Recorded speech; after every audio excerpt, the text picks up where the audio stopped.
Good morning, everybody. Tara Bachland here with the Wifey Wake Up podcast. And I'm streaming to also my personal channels on YouTube and elsewhere. This is another topic that I think just goes to overall health and wellness, mental, emotional, particularly for women out there, whether you are a wifey or aiming to be a wifey or not. And so I want to send this out your way as well. This is something that I was so fortunate when I first met my husband, and I met him when I was relatively young.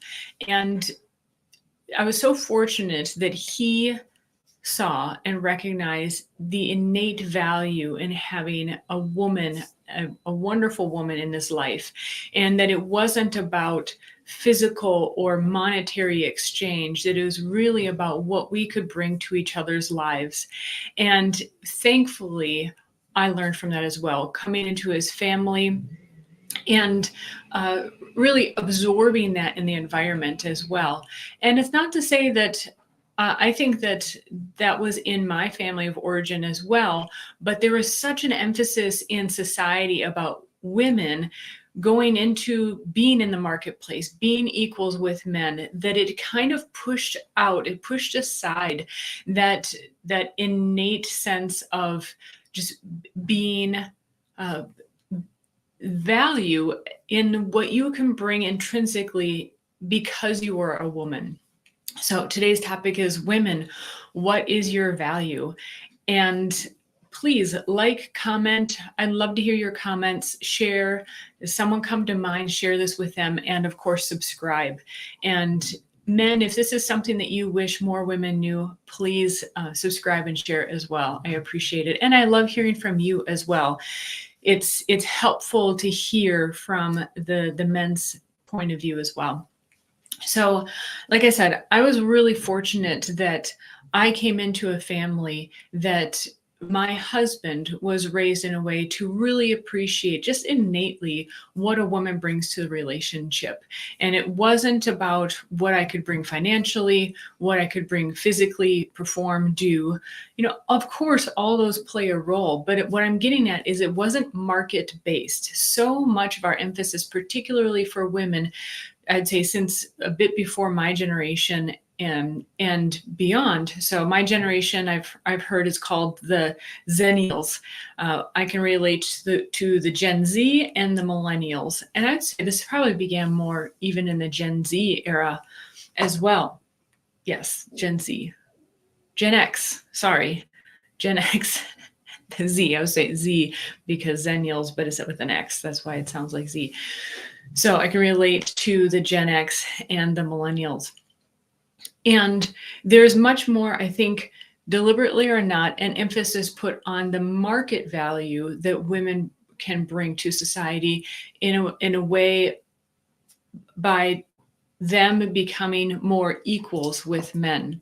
Now, I'm going to be careful here because I want to stay on topic. This is very specific.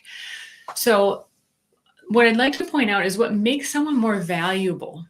Okay, if we are talking about the market sense, just to draw a correlative, is not that they can do what everybody else can do. So like if you're selling a company and you're the owner of the company and someone is looking at purchasing your company or purchasing a portion of their company, if the company represents you or you represent the company, yes, there's a value in you being able to sell widgets that someone else can do. But the real value is when you can do something unique.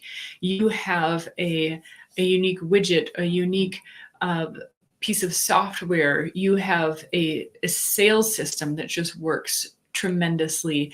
There's something about you or that you figured out that makes your business, in this sense, drawing a correlation here, unique and different. If it's just like anyone else, then you don't have a cutting edge. You if you can sell, you're not going to be selling for the higher the higher multiples. And similarly, if we were to draw a correlation between monetary market value and a person's innate value, it is what you bring to the table that is unique, that makes you more valuable. Okay. Again, the focus of this is not market value. I'm just drawing that correlation that our society, I think, promotes so much in how we as women need to be just like others, like the men, be able to do or this or that. But to really have innate intrinsic value is about what you do differently, what you do uniquely that makes you more valuable. And again, I'm moving away from market value. Okay. I want to get us away from thinking about our market value of selves. So think if you have something like a quilt or a piece of jewelry, maybe a handwritten note from someone, whether you knew them or it was maybe a great grandparent, and you have like a love letter or something that they wrote to their loved one, something that you value, but very few or no one would really understand that unquantifiable value, right? You couldn't even go maybe even to an antique store and sell it because it's so common among the other antiques there, but it's special to you. That's the kind of value I'm talking about. You can't place a value on it because there's that sentimental value in that case, right? I'm going to share a few examples from my life. So I have a very plain but beautiful, I guess it's a milk pitcher. It's bigger, so I think maybe it's a water pitcher. And it's from the old family farmstead. And it's unique and special to me. If you went to an antique store, you could probably find, half a dozen like them, depending on the antique store. But it's special to me because I know where it comes from, and some of the ancestors that may have been pouring from it at the dinner table. I found out in the hard way, it doesn't even hold water. It will leak very quickly, anything that you put into it.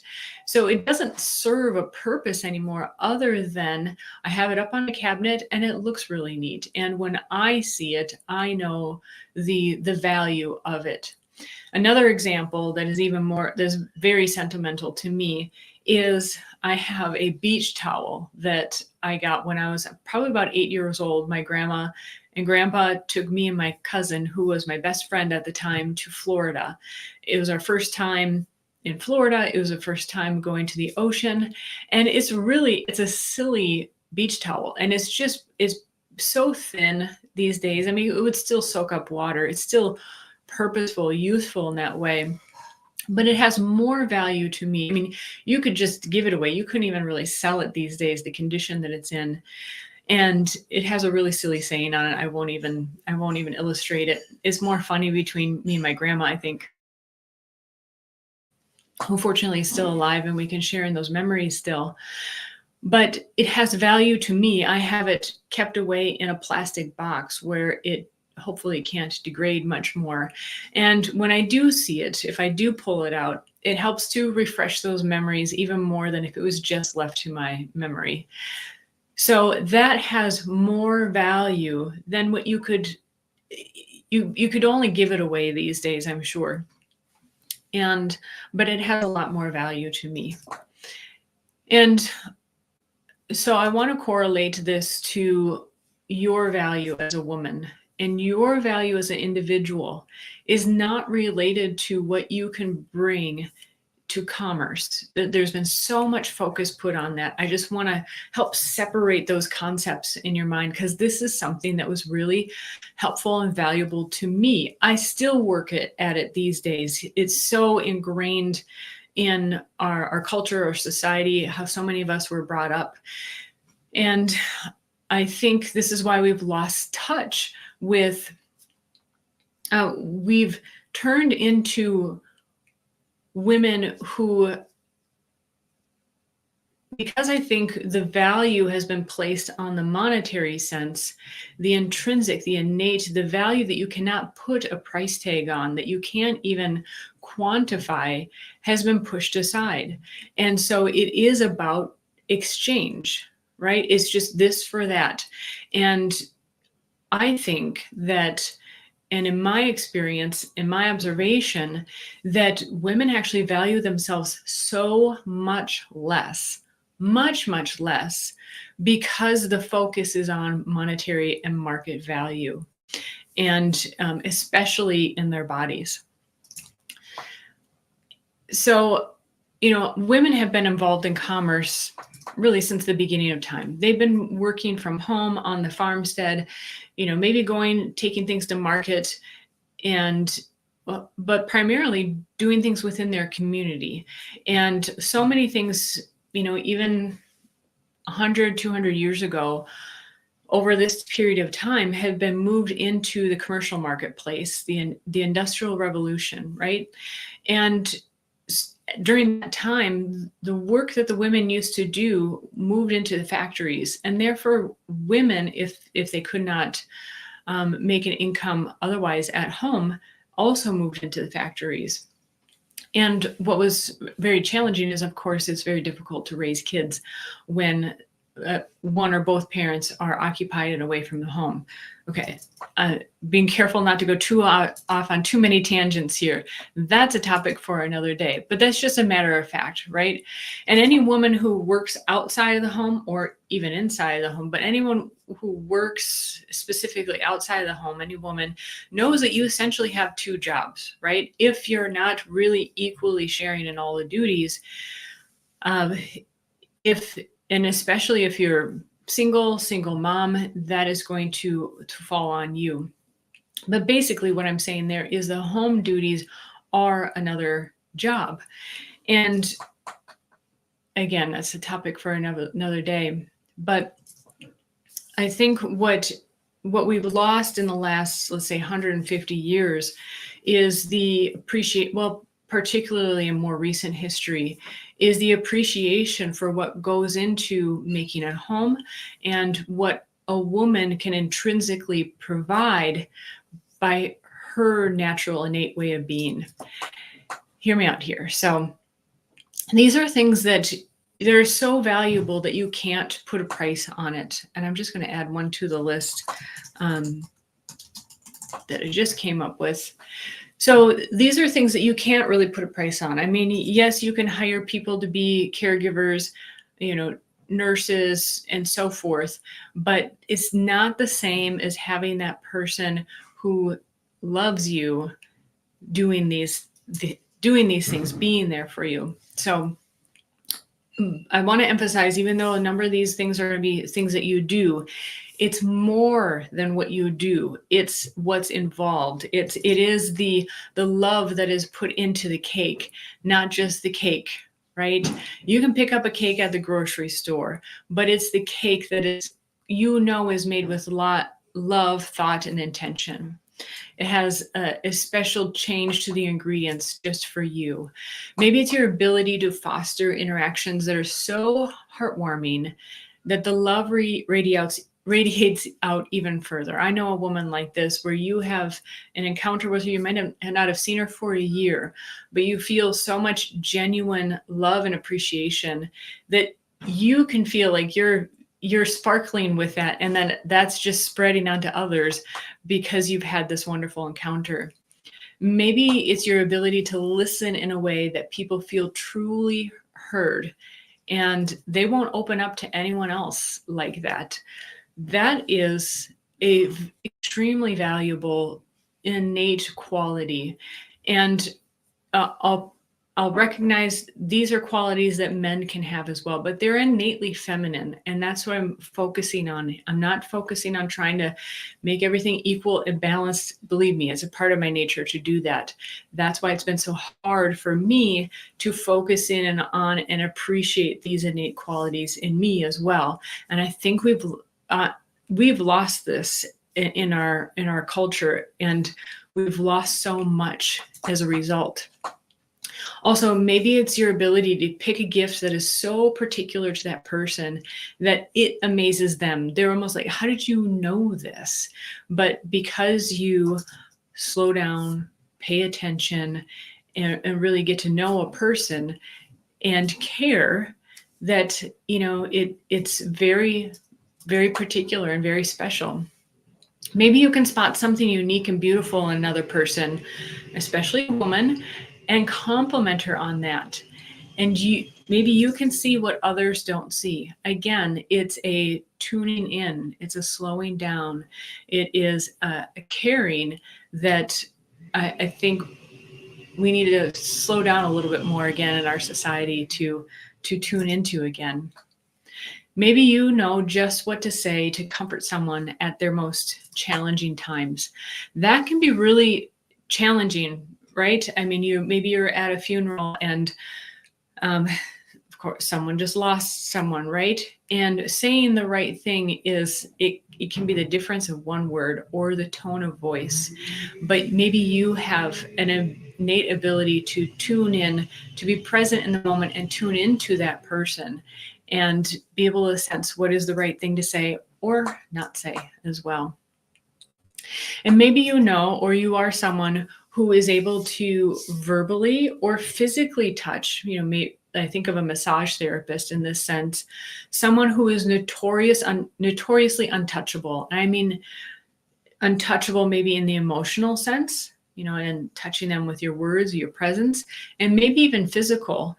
Maybe you are a massage therapist or someone who works in that realm, and you just have an ability, again, to tune in, who cares enough to take that time and just has that natural ability. And finally, I think throughout all those, I inferred there's a woman's intuition, right? And that comes up often. And there's so much value to this. Thank you. Here's my morning coffee. Man's intuition. Yeah, well, there are some men who have especially amazing intuition. Look at that beautiful cafezinho. Isn't that cute? Butter coffee, by the way. And so a woman's intuition. Again, I will say this is not to exclude men, but to help women to focus on, again, come back to your natural innate abilities and what is unique about you so that you can break outside of just the monetary market value and placing that value on you. I'm going to come up with a better way to explain this, but the difference that it made for me is making for me, it's still something that is settling in and I'm working on, is that it helps me to settle into being myself and to not just be performing in life. It is, I'm okay with who I am, and I'm okay slowing down a little bit. It's okay. I joke with myself that, in my company, I tend to be a mom boss, and I don't like being bossy, but things still need to get done. I say please and thank you with about everything because I want to have, I think that's how people ought to be treated. And we take time, how are things going in your family? Now there's a part of me, I'm very down to business. It's a natural part of my personality too, that sometimes I have to also be able to accept that. But it's also acknowledging that there's nothing wrong with that, and that also you can be a business person and be a woman and bring out those womanly characteristics and be a woman at home.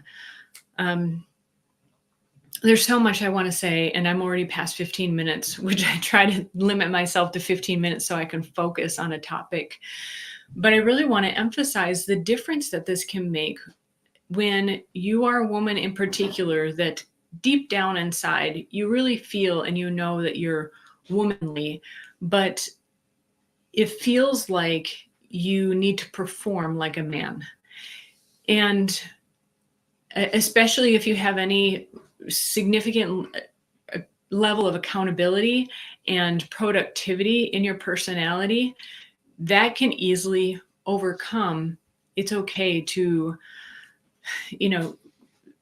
take a rest for 20, 30 minutes and and not have to be performing all the time. And that your value is not just based on your hourly rate, what you can put out into the marketplace, but it is those intangible things. It is that quality. I mean, you know the difference, right? When maybe you've been sick, like very sick at the hospital, or someone you know has been, or maybe they're in a nursing home, and you can tell the difference in the person who's just doing their job and the person who is really giving. They're really going above and beyond because they care. And it might not be more physically than another person, but there's just that extra that you cannot even quantify, right? It makes you want to give a service person, for example, a bigger tip, because you can tell that there is just more. But when it comes down to it, there's no way of quantifying it. You can't actually put a value on it. And especially when that person, let's say the great example is if you're ill, if you're not feeling well, and you need someone to take care of you. And typically that's going to be, if you're not in the hospital, that's going to be someone who loves you, who's closest to you. And it's not just the care that they get. It's not just bringing soup, bringing water, a cool cloth. It is the extra time. It's waking up and realizing that they were there and you didn't know how long they were there. But there's something about their presence that can bring healing. That's the unquantifiable value that I wish that more women could settle in. I think we know this, but it's the very quality that I want us to settle into again, and that's the quality of settling in. I've needed this so much in my own life and I see so much hurrying and so much separation from being and doing. Okay, I hope that emphasized the point a bit more. This is not what I planned on that sense, but I really want to emphasize the difference between the being and the doing. Now, what you may hear is that so many of these things are things that you are doing. Ironically, this is what makes it so challenging to explain. And I'm not talking about entitlement here, like because I do or am all these things, then I should get this or I should be this. If you notice that everything I mentioned was something that you can give or be to someone else. And think for a moment how good it feels when you are giving maybe one of those examples. Maybe you are lending an ear to a friend, maybe even a stranger that you can tell just needed to kind of get something off their chest, but you were there for them, and how good it felt after that in giving you actually received. And so it's the opposite of entitlement. It is so absolutely amazing that by giving something that is very innate and natural to you, and I'm encouraging you to find what that is. Comment, please share what is innate and natural to you, how much that fills you. I'll give another example, because I think we end up focusing so much on our monetary marketing value that it's easy to lose touch with what these things are. So one of the examples I brought is one of the talents, traits that I've had since I was very young. So even as a kid, I was the one who even other kids would tell tough things to, and it would feel good. As a kid, you don't have much to say, but even just being there for someone. Another thing that I like to do that is kind of one of these innate values that is not commercially traded is when just recently we were at a restaurant, and when there's someone who appears to be from Central or South America, usually they're bringing the water or doing something like that, I'll strike up a conversation. And it happens usually pretty easily because, I might mistake them for the waiter. And like recently she's like, no English. And I started talking with her, and I found out that she has been here in Minnesota for a year, but barely speaks like no English. And so she came to the table a couple times to exchange a few words. But then before we left, I took a few minutes with her and gave her some tips on how to learn English. I've worked with a number of foreigners and teaching English and just skills and living here in the US. And so just gave her some tips on how to learn English when you're always around Spanish speakers. And it's something that, took 5 minutes from my day, and it felt so good. It wasn't like work to me. You have something like that too. You have something that you are just tuned into, right? You see someone in need and you can't help but share it. It's not work. You don't feel like someone owes me after that. And I want to emphasize that too, because there's a lot of emphasis, and sometimes rightly so, that as women, we can't be all about giving. We have to fill our tank sometimes too. That is another talk. But recognize what are the things that you have natural talents for, natural abilities for, that you can innately give to someone that fulfills you as well. So I hope above all, you can see that the examples that I brought up are innately feminine qualities. These so often get pushed aside, for in exchange for the value that we think that we deliver by exchanging our hours for dollars. But really, it's these intangible things. It's these little moments, and maybe, it is a whole day or a whole week caring for someone who's ill, but you can't put a price tag on it. And I can almost not emphasize this enough, and I'm going way over time here, because this leads to other things in life and how we value ourselves. It leads to, if we know our innate value and can consciously separate out the market value and our intrinsic innate value as a person and what we can bring to the table as a woman because of our innate abilities, then we will also treat ourselves and other women differently. Instead of treating them like a commercial item, treating our own body like a commercial item, we will see the deeper, more innate, intrinsic value. And my husband came in to distract me at the perfect time. This is the perfect time to end. I'm going to cut it off here. This is why I need to do this at 6 a.m., not at 8 a.m. But anyways, I really hope that hit home with you all. Would love to hear your comments. We'll expand on this in many directions. There's so much more to say about this. But I really hope that by spending almost twice as much amount of time that I wanted to, that the point came across. So thank you for being here. Make sure to love to hear your comments, subscribe, share with a friend that you think would benefit from this or find it interesting, and have a wonderful day, everybody. Take care.